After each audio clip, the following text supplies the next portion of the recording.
जय गुरु जी। वीडियो को लाइक कीजिए, चैनल को सब्सक्राइब कीजिए और बेल आइकन को प्रेस कर दीजिए ताकि आपको लेटेस्ट वीडियो के अपडेट्स मिलते रहें। ये मतलबी दुनिया है, यहाँ भगवान की याद भी लोगों को तब आती है जब उनकी ज़िंदगी में कोई बड़ी मुसीबत आती है। अक्सर हम में से कई लोगों को भगवान की याद तभी आती है जब हमारे साथ कुछ बुरा होता है, और जब हमारे साथ कुछ चल रहा होता है तो हम भगवान तो क्या अपनों को भी भूल जाते हैं। इसलिए भगवान को सिर्फ अपने मतलब के लिए याद मत करो, कभी कभी बिना मतलब के भी याद कर लिया करो। जय गुरु जी। आज मैं आप सबके साथ जो सत्संग शेयर करूंगी वो सिंगला आंटी जी का है। चलिए आज का ये सत्संग संगत जी की जुबानी ही हम सब सुनते हैं और जानते हैं कैसे आंटी जी को गुरु जी का दिव्य आशीर्वाद मिला और जो चीज़ उनके लिए असंभव थी वो संभव हो गई, और वो भी सिर्फ गुरु जी के आशीर्वाद के ज़रिए, और कैसे उनको उनके कष्टों से मुक्ति भी दिला दी। आज मैं ये सब आपके साथ सत्संग के माध्यम से साझा करूँगी, और हमारी कोशिश यह रहती है जो ये ब्लेस सत्संग हम आपको सुनाते हैं वो हर घर तक पहुँच सके और सब संगत सत्संग सुने और ब्लेस हो सके। इसलिए सब संगत सत्संग के अंत तक बने रहना और सत्संग को बहुत ध्यान से सुनना और सत्संग को बीच में ना छोड़े, क्योंकि सत्संग सुनने वाले का भी कल्याण होता है और सत्संग करने वाले का भी। और हो सकता है जो आप आज सत्संग सुने उससे आपके अपने कई सवालों के जवाब मिल जाएं। चलिए सत्संग शुरू करते हैं। जय गुरु जी। गुरु जी से मिलने से पूर्व ईश्वर की दया और उसके प्राणी प्रेम में मेरा विश्वास सदा स्थिर रहा था।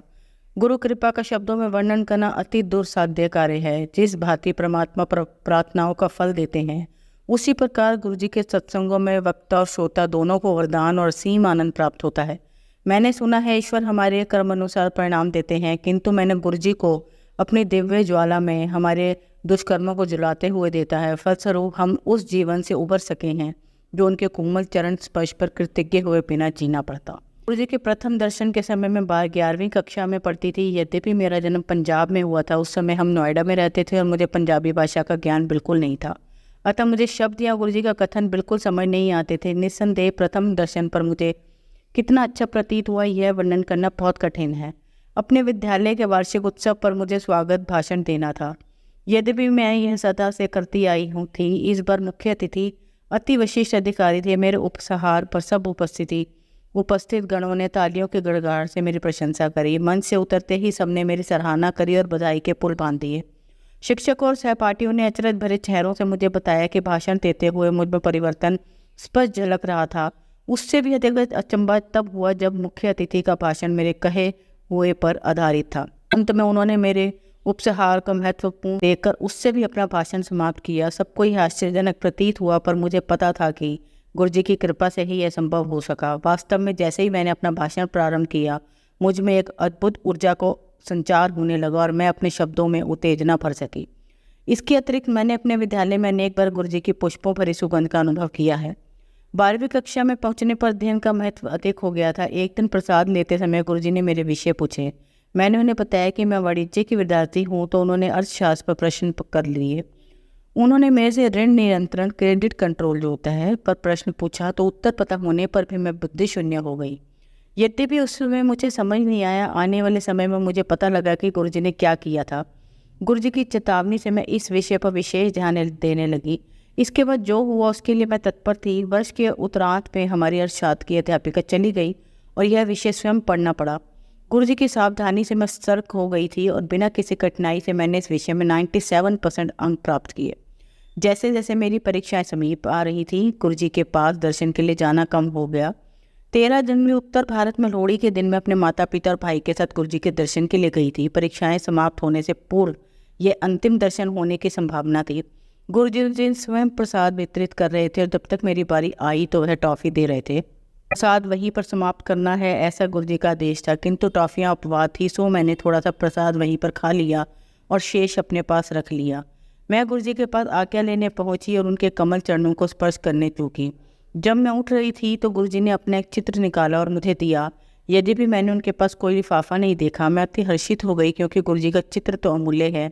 गुरु जी ने उस रात क्या किया था, उन घटनाओं पर घर लौटते हुए चिंतन करने का अवसर मिला। उनके चित्र को अपने हाथों में पकड़े हुए मुझे आभास हुआ कि उसमें गुरु जी की सुगंध आ रही है, और यह परीक्षाएं समाप्त होने तक रही। मैं यह चित्र अपने साथ परीक्षा भवन में ले जाती थी। अंतिम परीक्षा समाप्त होते ही उसमें सुगंध आनी बंद हो गई, मानो गुरु जी ने अपने चित्र में परीक्षाओं के लिए ही विशेष धारा प्रवाहित करी थी। उस रात घर पहुंचने पर जब मैंने बची हुई टॉफ़ियाँ गिनी तो कुल 12 थी। प्रत्येक परीक्षा के लिए 2 गुरु जी के चित्र और इन टॉफ़ियों के साथ मैंने अपनी परीक्षाएं पूर्ण करी। बहुत अच्छे अंकों से उत्तीर्ण होकर दिल्ली के ही सबसे अच्छे महाविद्यालयों में से एक में प्रवेश पाने में सफल रही। एक दिन गुरुजी ने कुछ भक्तों के साथ गुड़गांव के एक होटल में जाने की योजना बनाई और मुझे भी साथ आने को कहा। कुछ ही देर में हम सब ब्रिस्टल होटल पहुंच गए। गुरुजी का पूरा ध्यान मुझ पर केंद्रित था। क्योंकि मैं सबसे छोटी थी, गुरुजी ने तीव्र गति से होटल का चक्कर काटा और फिर बैठकर सबके लिए शीतल पेय मंगवाया। उसके साथ ही कुछ खाने का आहार आया और बाद में आइसक्रीम भी आई। हमने अविस्मरणीय समय व्यतीत किया। निकलते हुए कारों में चढ़ने के समय गुरुजी ने विशेष रूप से मेरी पूछताछ की और ये ध्यान रखा कि मैं सही प्रकार से उनके साथ स्थान तक पहुंच सकूं। गुरुजी ने अपने निवास पर पहुंचने पर मेरे अनुभव के बारे में पूछा। वह तो अति निराला ही था। गुरुजी ने मेरे से यह भी पूछा कि क्या मैंने आइसक्रीम खाई थी। गले में कष्ट होने के कारण मैंने नहीं खाई थी। गुरुजी ने कहा कि आइसक्रीम खाने से मेरा गला ठीक हो जाता। कालांतर में मुझे पता लगा कि गुरुजी ने मेरे गले का कष्ट समाप्त कर दिया था।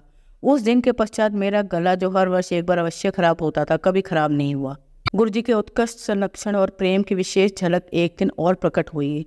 हम संगत में शब्द सुन रहे थे और गुरुजी द्वारा प्रसाद वितरण की प्रतीक्षा कर रहे थे। गुरुजी के आदेश पर प्रसाद लाकर उनके पास रख दिया गया। उस दिन गुरुजी ने जिस ओर में बैठी थी उधर से प्रसाद बांटना आरंभ किया। प्रसाद लेने के लिए सबसे पहले मैं ही थी। जैसे ही मैं प्रसाद लेने के लिए उनके पास पहुंची, उन्होंने पंजाबी में यह कहकर कि मैं अपने जन्म दिवस का पूर्ण आनंद लूँ, विस्मित कर दिया। संगत में किसी को मेरे जन्म दिवस के बारे में पता नहीं था। मेरे परिवार के किसी भी सदस्य ने उनको बताया नहीं था।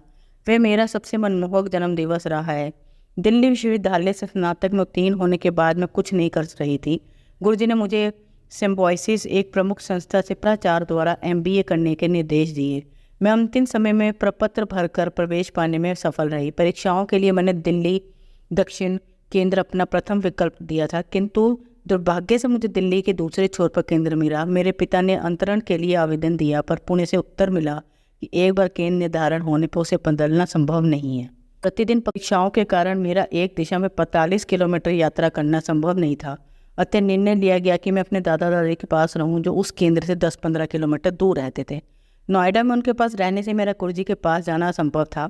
किसी प्रकार से मैंने पहली परीक्षा तो दे दी, किंतु मैं इतनी दुखी थी कि मेरा मन शेष परीक्षाओं को छोड़ने का बन रहा था। मैं रोगी और गुरुजी द्वारा किसी प्रकार से इस स्थिति से निकलने की प्रतीक्षा में रही। उसके पश्चात जो हुआ उसकी कल्पना भी नहीं की थी। अगले दिन जब सब परीक्षा में मग्न थे, एक अधिकारी ने आकर घोषणा की कि क्या कोई परीक्षार्थी अपना केंद्र बदलने को इच्छुक है, और उनकी सूची में दक्षिण दिल्ली केंद्र का नाम भी था। मैं तो उछल पड़ी और तुरंत अपना नाम लिखवा दिया। परीक्षा के अंत में उस अधिकारी के पास जाने पर उसने बताया कि अधिक परीक्षार्थियों के कारण इस केंद्र पर स्थान की कमी थी और मेरा आवेदन स्वीकार हो गया था। अब मैं परीक्षा होते हुए भी गुरुजी के दर्शन कर सकती थी। गुरुजी के अन्यथा और कौन ऐसा कर सकता था। गुरुजी की शक्तियों को समझ पाना हमारी बुद्धि के वश की बात नहीं है। उनके कार्य तो तर्क को भी मात देते हैं।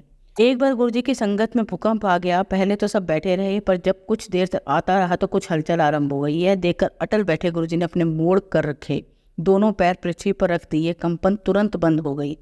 एक दिन गुरुजी कुछ अनुयायियों के साथ, जिनमें मैं भी थी, बड़े मंदिर गए थे। कुछ मुख्य द्वार पर निर्माण कार्य प्रगति पर था और सुविधा के लिए ईंटों पर एक लकड़ी का फट्टा रख दिया गया था। हमने फट्टे पर चलकर प्रवेश किया, किंतु गुरुजी ने गीले सीमेंट पर चलकर प्रवेश किया।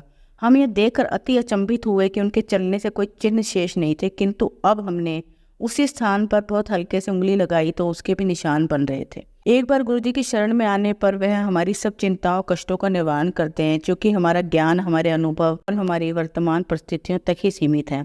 हमें स्वयं की अवस्थाओं को समझने की सामर्थ्य भी सीमित है। इसके विपरीत गुरुजी को उनका पूरा ध्यान है और इसके लिए वे प्रावधान भी कर देते हैं। गुरुजी ने मेरे विवाह का भी प्रबंध किया हुआ था और मेरी माँ को 6 वर्ष पूर्व ही बता दिया था कि यह घटना कब घटेगी, पर उसकी गति सबके लिए अति तीव्र थी।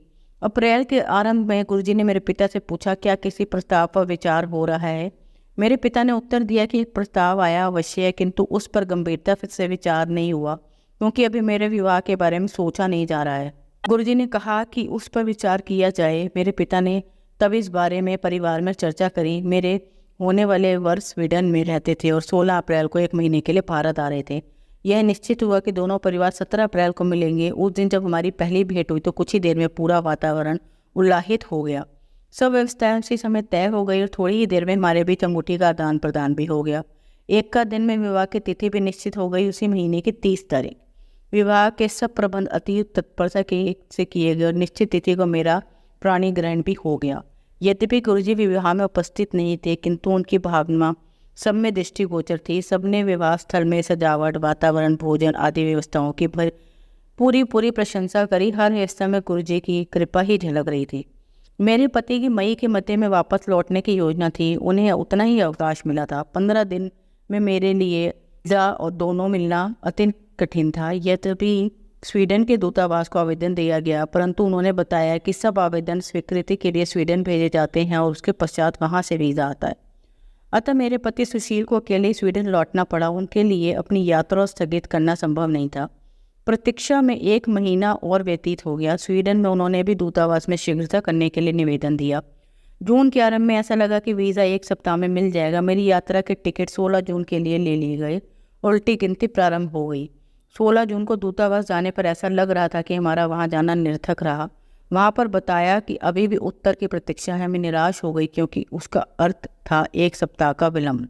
मैंने यह सूचना अपने पिता को दी और कुछ देर में पुनः प्रयास किया। वहाँ के अधिकारी ने जब मुझे मेरा वीज़ा दिया तो अति अचंभा हुआ।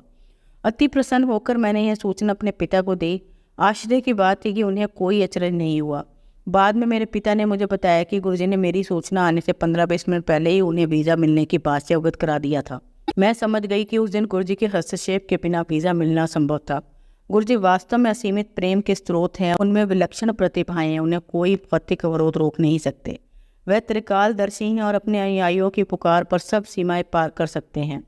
स्वीडन से 1 सप्ताह हमने पेरिस में बिताने का निर्णय लिया। वहाँ पर जब मैं आईफल टावर की पहली मंजिल पर थी, मुझे अचानक गुरुजी की सुगंध का आभास हुआ।